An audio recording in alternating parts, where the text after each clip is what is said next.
একটা হাদিস বলবো, বলার পর আপনারা সিদ্ধান্ত নেবেন যে এটা এখন থেকে পড়বেন কিনা। পড়েন তো সবাই ইনশাল্লাহ, যাই হোক, এখনো যারা না পড়েন প্রতিদিন পড়বেন ইনশাল্লাহ।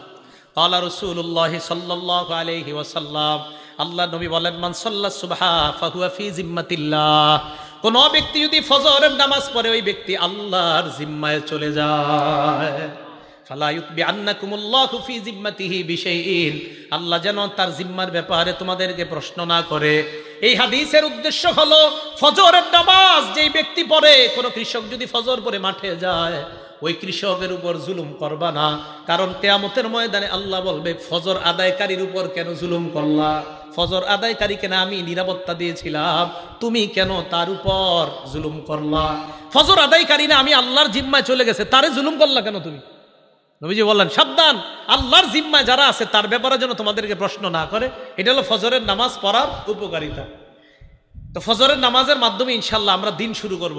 ফজরের নামাজ কেউ আজকে থেকে, আগেও করি না ইনশাল্লাহ, আজকে থেকে কেউ কাজা করবো না, স্বজ্ঞানে করবো না ইনশাল্লাহ। হাত তুলেন ইনশাল্লাহ, আল্লাহ কবুল করেন। ফজরের আগে সুন্নত কয় রাকাত? বিসমিল্লাহ। এই 2 রাকাত সুন্নতের ব্যাপারে নবীজি বলেন, ক্বালা রাসূলুল্লাহ সাল্লাল্লাহু আলাইহি ওয়াসাল্লাম, আল্লাহ নবী বলেন, রাকাতুল ফজরি আহাব্বু ইলাইয়া মিনাদ দুনিয়া ওয়া মা ফিহা, ফজরের নামাজের আগের 2 রাকাত সুন্নত দুনিয়া এবং দুনিয়ার মধ্যে যা আছে সবচাইতে আমার কাছে বেশি প্রিয়।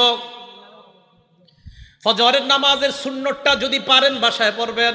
ঘড়ির দিকে তাকাইছেন, তাকায় দেখেন 20 মিনিট বাকি আছে, বাস সুন্নতটা বাসায় পড়েন। প্রথম কাজ সুন্নত বাসায় যদি পারেন আর কি বাসায় পড়েন।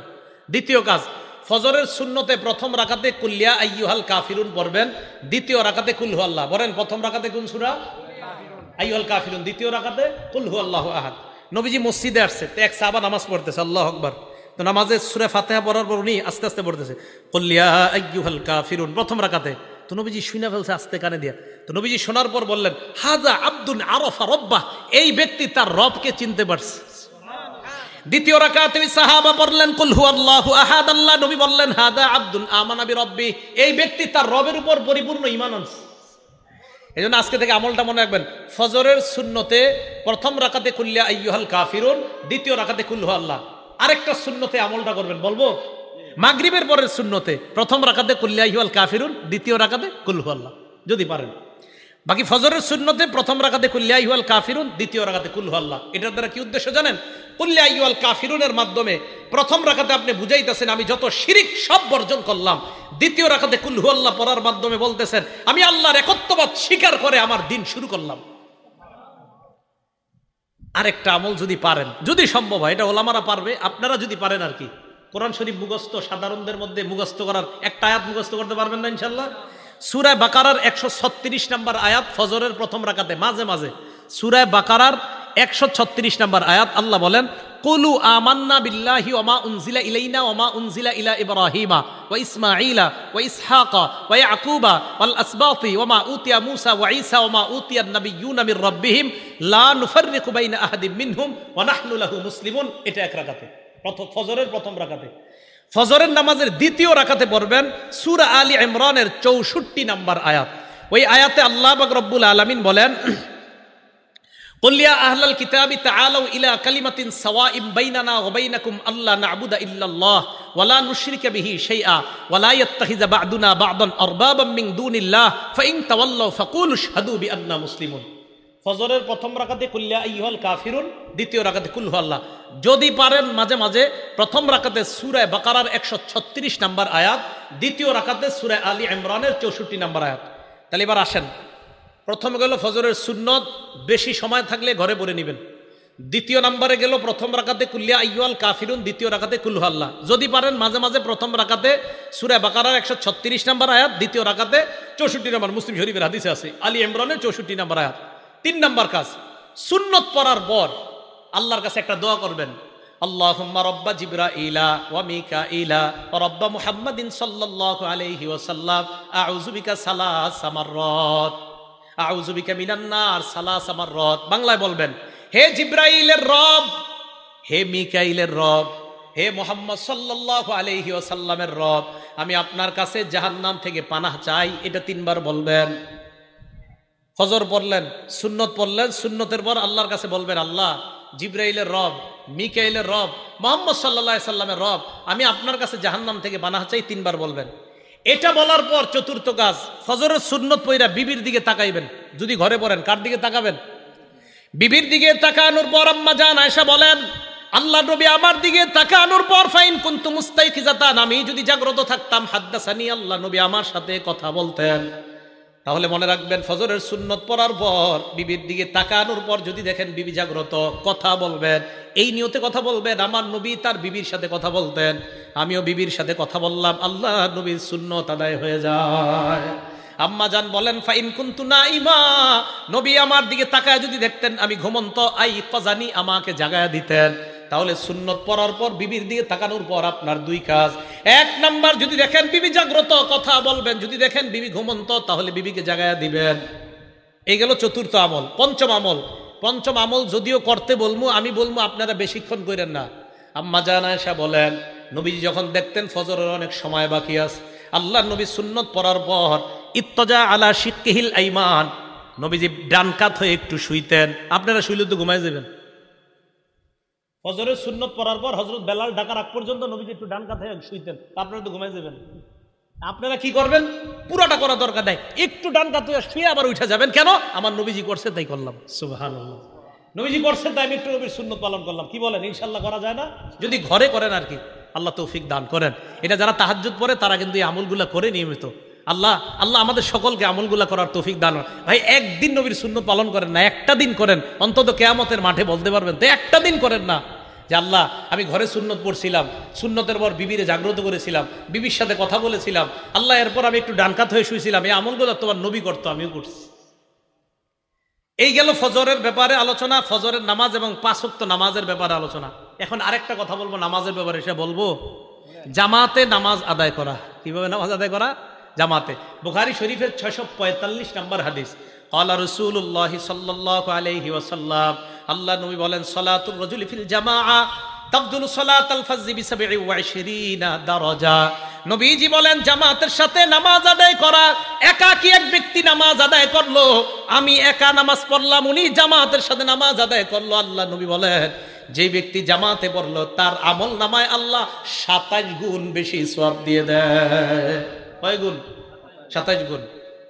রিয়াজুস সলিহিনের একটা হাদিস শোনেন, একটা কিতাব আছে রিয়াজুস সলিহিন, ইমাম নববীর লেখা।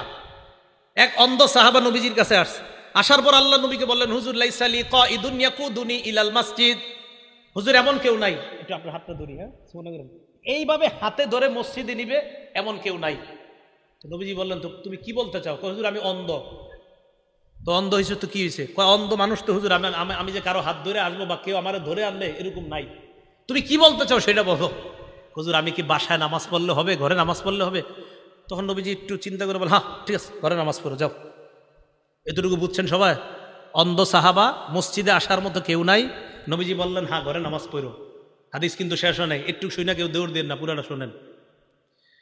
ফালাম্মা ওয়াল্লাহ, অন্ধ সাহাবা যখন বাড়ির দিকে রওনা করছে, দাহু, নবীজি ডাকছে, শোনো শোনো শোনো, হাল তাসমাউন নিদা, তুমি কি বাসায় যখন থাকো আজানের আওয়াজ শোনো?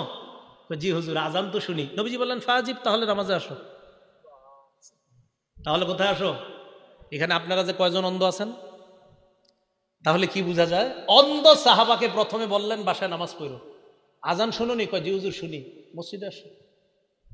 এখন তো মাশাআল্লাহ মাইকের আওয়াজ মুখের চেয়ে আরো কম যায় না বেশি যায়? কি পরিমাণ নামাজে আসা উচিত। ভাই জামাত মিস করেন না, পুরুষরা জামাত মিস করেন না, জামাতে আইসেন। আল্লাহ আমি সহ আমাদের সকলকে জামাতের প্রতি গুরুত্ব দিয়ে যেন আমরা সালাতগুলো আদায় করতে পারি, আল্লাহ তৌফিক দান করেন। রমজান পরবর্তী কয় কাজ? এই 4 নাম্বার, নামাজ পড়া, নামাজ ছেড়ে না দেওয়া। 5 নাম্বার, নিয়মিত কোরআন তেলাওয়াত করা। রমজানে মানুষ রমজানের বাহিরে কোরআন না পড়লেও রমজানে একটু হলে কোরআনটা খুলতে চায়, একটু খুলে কোরআনের প্রতি আগ্রহ থাকে। ওলামায়ে কেরামের জন্য তো উচিত 10 দিনে 1 খতম পড়া। কয় দিনে? আলেমদের 10 দিনে 1 খতম পড়া দরকার। সাধারণ পাবলিকের জন্য দরকার 40 দিনে অন্তত 1 খতম পড়া। কয় দিনে?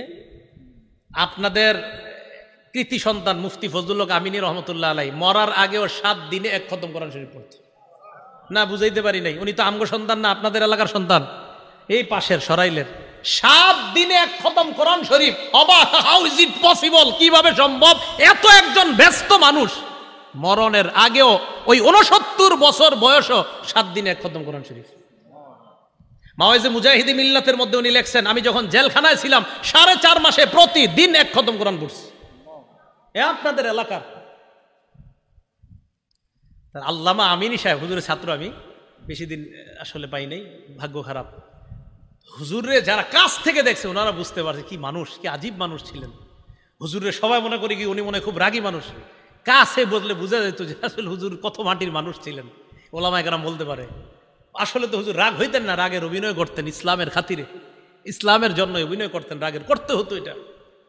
হ্যাঁ, আমরা আলেম সমাজের মধ্যে একটু রাগী হিসেবে পরিচয়, ওমর ফারুকের মতো পাওয়ার। আসলে ওমর ফারুক বলেন, মুফতি আমিনী রহমতুল্লাহ আলাই তাদেরকে বলেন, আসলে তারা তো রাগী না, বরং ইসলামের খাতিরে রাগ হওয়াটা এটা রাগ না, এটা ইসলামের জন্য। কি কথা ঠিক আছে তো? 5 নাম্বার কোরআন তেলাওয়াত করা, নিয়মিত কোরআন শরীফ পড়া, নিয়মিত কোরআন তেলাওয়াত করা। কোরআন তেলাওয়াত অবশ্যই আমরা নিয়মিত করব। সূরা ফুরকানের 30 নাম্বার আয়াতে আল্লাহ বলেন, কিয়ামতের ময়দানে নবীজি সাল্লাল্লাহু আলাইহি সাল্লাম আল্লাহর কাছে অভিযোগ করে বলবে, ওয়াকালার রাসূলু ইয়া রাব্বি ইন্না কওমি ইত্তাখাযু হাযাল কুরআনা মাহজুরা। আল্লাহর কাছে বলবে, আল্লাহ আমার সম্প্রদায় এই কোরআনকে পরিত্যাজ্য হিসাবে গ্রহণ করেছে, বলি নাউযুবিল্লাহ। তিরমিজি শরীফের 2926 নাম্বার হাদিস, নবীজি বলেন, মান শাগালাহুল কোরআন ওয়া যিকরি আন মাসআলাতি, কোন ব্যক্তি কোরআন পড়ার কারণে এবং জিকির করার কারণে আমার কাছে যদি দোয়া করার সময় না পায়, আমি আল্লাহ আতাইতুহু আফযালা মা উতিস সাইলিন। আমরা দুইজন, আমি দোয়া করি আর উনি কোরআন পড়ে, আমি দোয়া করি আর উনি জিকির করে। নবীজি সাল্লাল্লাহু আলাইহি সাল্লাম আল্লাহর থেকে হাদিসে কুদসি বলেন যে আল্লাহ বলেন যে কোরআন পড়ে আর জিকির করে আর যে আমার কাছে চায়, ওই চেয়ে সে যা পাবে কোরআন আর জিকির পড়নেওয়ালাকে আমি এর চাইতে বেশি দান করব। তাহলে প্রতিদিন কোরআন পড়ব। সাধারণ যারা আছেন, ওলামারা তো পড়েই, সারাক্ষণ কোরআন পড়ায়। সাধারণ পাবলিকরা আপনারা ওয়াদা করেন ডেলি এক বিশ্বাস করেন। যদি বলেন হুজুর আমি তো কোরআনের সব জায়গা পারি না, কুল হু আল্লাহ সূরাটা তো পারেন, এটা প্রতিদিন একটু দেখা পড়েন। আলহামদুলিল্লাহ সূরাটা তো পারেন, খোলেন, খুইলা এটাই দেখা পড়েন। কেন দেখা পড়বেন? এই কোরআনের সাথে আপনার একটা মহব্বত তৈরি হয়ে যেতেছে। পড়বেন তো ইনশাল্লাহ। তা আপনাদেরকে আমি বলি, আপনারা ডেলি এইভাবে একটু খুইলা পড়েন। সত্যি কথা, 1 মাস পড়েন, 40 দিন পড়েন, 41-42 দিন পড়েন, হঠাৎ একদিন ছাইরা দেন, খুইলা পড়েন নাই, কষ্ট লাগবে। ইন্নালিল্লাহ, আজকে কোরআনটা খুললাম না কেন, মায়া লাগবে, দেখা চোখের পানি চলে আসবে যে আমি কোরআন খুললাম না কেন, হ্যাঁ আমি কি জানি একটা মিস করে ফেলছি। ঠিক নামাজ যারা পড়েন না, নামাজ ধরেন 1 মাস 2 মাস নামাজ পড়েন, ঠিক হঠাৎ একদিন যখন নামাজ ছুটে যাবে আপনি পেরেশান হয়ে যাবেন, ইন্নালিল্লাহ আমার নামাজ ছুটে যাইতেছে কেন। বোঝা গেল কি? নামাজ না পড়তে নামাজ পড়তে মন চায় না, নামাজ পড়তে নামাজ ছাড়তে মন চায় না। আল্লাহ আমাদের সকলকে প্রতিনিয়ত আমল করার তৌফিক দান করেন। তাই 5 নাম্বার কাজ নিয়মিত কোরআন পড়া। 6 নাম্বার আল্লাহর জিকির করা। বলেন কি করা? লা ইলাহা ইল্লাল্লাহ, সুবহানাল্লাহ, আলহামদুলিল্লাহ, আল্লাহু আকবার, এই জিকির করা। মুসলিম শরীফের বর্ণনা 1239 নাম্বার হাদিসে আল্লাহ নবী বলেন, মান সাব্বাহাল্লাহ ফি দুবুরি কুল্লি সালাতিন সালাসাহু ওয়া সালাসিনা ওয়া হামিদাল্লাহ সালাসাম ওয়া সালাসিনা। ফরজ নামাজের পর যেই ব্যক্তি 33 বার সুবহানাল্লাহ পড়বে, 33 বার আলহামদুলিল্লাহ পড়বে, ওয়া কাব্বারাল্লাহ সালাসা ওয়া সালাসিনা, 33 বার আল্লাহু আকবার। যদি পারেন তাহলে 34 বার আল্লাহু আকবার। যদি একটা আমল বলবো, এটা না পারলে 34 বার আল্লাহু আকবার, যদি পারেন 33 বার আল্লাহু আকবার। তো 3 33 কত হয়? এরপরে পড়বেন লা ইলাহা ইল্লাল্লাহু ওয়াহদাহু লা শারীকা লা, লাহুল মুলকু ওয়া লাহুল হামদু ওয়া হুয়া আলা কুল্লি শাইইন কাদির। আল্লাহ নবী বলেন, যারা নিয়মিত এই আমলটা করবে, গফিরাত লাহু খাতায়া ওয়া ইন কানাত মিসলা জাবাদিল বা, আল্লাহ ওই ব্যক্তির সমুদ্রের ফেনা পরিমাণ গুনাহ যদি হয়, তার গুনাহগুলো আল্লাহ মাফ করে দেয়। প্রতিদিন পড়বেন। এবার আমার সাথে একটু বলেন সুবহানাল্লাহি ওয়া বিহামদি। আবার সুবহানাল্লাহি ওয়া বিহামদি, সুবহানাল্লাহি ওয়া বিহামদি। এতটুকুই। বুখারী শরীফের 6408 নাম্বার হাদিসের বর্ণনা, মান ক্বালা সুবহানাল্লাহি ওয়া বিহামদিহি ফিল ইয়াউমি মিআতা মাররা। আমি যেটা বললাম এখন আপনি ঘুমাইবেন, তো ঘুমানোর সময় সুবহানাল্লাহ বিহামদি, সুবহানাল্লাহ বিহামদি। নবীজি বলেন, যেই ব্যক্তি নিয়মিত 100 বার এই সুবহানাল্লাহি ওয়া বিহামদি পড়বে, হুত্তাত খাতায়াহু ওয়া ইন কানাত মিসলা জাবাদিল বাহরি, সমুদ্রের ফেনা পরিমাণ গুনাহ হলেও আল্লাহ মাফ করে দিবেন। বলেন তো একটু সুবহানাল্লাহি। বাস একটু সুবহানাল্লাহি ওয়া বিহামদি, সুবহানাল্লাহি ওয়া বিহামদি, সুবহানাল্লাহি ওয়া বিহামদি কয়বার? 100 বার। কষ্ট না সহজ? তো পড়বেন, শুয়ে শুয়ে আছেন পড়তে থাকেন। যাদের ঘুম না আসে এগুলো পড়তে থাকেন, দেখবেন ঘুমাইসা যাবে ইনশাআল্লাহ। আল্লাহ আমল করার তৌফিক দান করেন। বুখারী শরীফের 6407 নম্বর হাদিসের বর্ণনা, নবীজি সাল্লাল্লাহু আলাইহি সাল্লাম বলেন, আমাদের দুইজনের দিকে তাকান, মাসালুল্লাযী ইয়াসকুরু রব্বা ওয়াল্লাযী লা ইয়াসকুরু রব্বা মাসালুল হাইয়্যি ওয়াল মাইয়্যিত। আমরা দুইজন এক রুমে থাকি, উনি আল্লাহর জিকির করে, আমি করি না। নবীজি বলেন, উনি হলেন জিন্দা ব্যক্তির মতো, তুমি হলা মরা ব্যক্তির মতো। হ্যাঁ, নাউযুবিল্লাহি মিন যালিক। আল্লাহ আমাদেরকে হেফাজত করেন, আল্লাহ আমাদেরকে হেফাজত করেন। তাহলে জিকির করবো তো ইনশাআল্লাহ। জিকির করা এটা হলো 6 নাম্বার কাজ, এটা মনে রাখবো আমরা। তাহলে 5 নাম্বার কোরআন তেলাওয়াত করা, 6 নাম্বার আল্লাহর কি করা? আল্লাহর জিকির করা। 7 নাম্বার ভালো মানুষের সাথে ওঠা বসা করা। সূরা তাওবার 119 নাম্বার আয়াতে আল্লাহ বলেন, ইয়া আইয়ুহাল্লাযীনা আমানুত্তাকুল্লাহা ওয়া কুনু মা'আস সাদিকিন। হে ঈমানদারগণ, তোমরা আল্লাহকে ভয় করো, সত্যবাদীদের সাথে উঠা বসা করো। আলেমদের সাথে উঠা বসা করেন, মসজিদের ইমাম খতিবদের সাথে উঠা বসা করেন, আল্লাহওয়ালাদের সাথে উঠা বসা করেন। এটা হলো 7 নাম্বার। 8 নাম্বার কাজ, শাওয়াল মাসে 6টা রোজা রাখবেন। শাওয়াল মাসে কয়টা রোজা? শাওয়াল মাসে 6টা রোজা রাখবেন। ক্বালা রাসূলুল্লাহ সাল্লাল্লাহু আলাইহি ওয়াসাল্লাম, আল্লাহর নবী বলেন, মান সামা রমাদান, যেই ব্যক্তি রমজানের রোজা রাখে, সুম্মা আতবাহু সিত্তাম মিন শাওয়াল, এরপর শাওয়ালের 6টা রোজা রাখে, কানাকা সিয়ামিদ দাহরি কুল্লি, 1 বছর রোজা রাখার সওয়াব পেয়ে যায়। শাওয়াল মাসে 6টা রোজা রাখা। মা বোনদের যাদের কাজা রোজা আছে, কারো 3টা, কারো 7টা, কারো 10টা, তারা কাজা রোজা আলাদা রাখবে, শাওয়ালের 6 রোজা আলাদা রাখবে। আপনাদের অসুস্থতার কারণে যদি কারো রোজা কাজা হয়ে থাকে, এই কাজা রোজা আলাদা রাখবেন, শাওয়ালের 6 রোজা আলাদা রাখবেন। একটা আরেকটার সাথে মিলিয়ে রাখা যাবে না কিন্তু। শাওয়ালের 6 রোজা যদি পারেন টানা 6 দিন রাখবেন, না পারলে মাসের মধ্যে যেই কোনো 6 দিন রাখবেন। শাওয়াল মাসের মধ্যে যে কোনো 6 দিন রাখবেন, ইনশাল্লাহ আদায় হয়ে যাবে। আর সারা বছর যদি পারেন সোমবার আর বৃহস্পতিবার আপনারা রোজা রাখার চেষ্টা করবেন। আল্লাহ পাক রব্বুল আলামিন যেই 8টা করণীয় বললাম, 1 নাম্বার আমলগুলা নষ্ট না করা, 2 নাম্বার হেদায়েতের উপর অটল থাকা, 3 নাম্বার শয়তানকে শত্রু হিসেবে গ্রহণ করা, 4 নাম্বার নামাজ না ছেড়ে দেওয়া, 5 নাম্বার জিকির করা, 6 নাম্বার কোরআন তেলাওয়াত করা, 7 নাম্বার সত্যবাদীদের সাথে থাকা, 8 নাম্বার শাওয়ালের 6টা রোজা রাখা। এই আমলগুলো আমরা সারা জীবন করব ইনশাআল্লাহ। সারা জীবন যেন এই আমলগুলা ধরে রাখতে পারি, রমজানের ধারাবাহিকতা অভ্যাস যেন আমলের অভ্যাস ধরে রাখতে পারি, আল্লাহ তৌফিক দান করেন। আমিন ওয়া আখিরু দাওয়ানা আনিল হামদুলিল্লাহি রাব্বিল আলামিন। আগামী বছরের প্যান্ডেল, মাইক, আরো যা আনুষঙ্গিক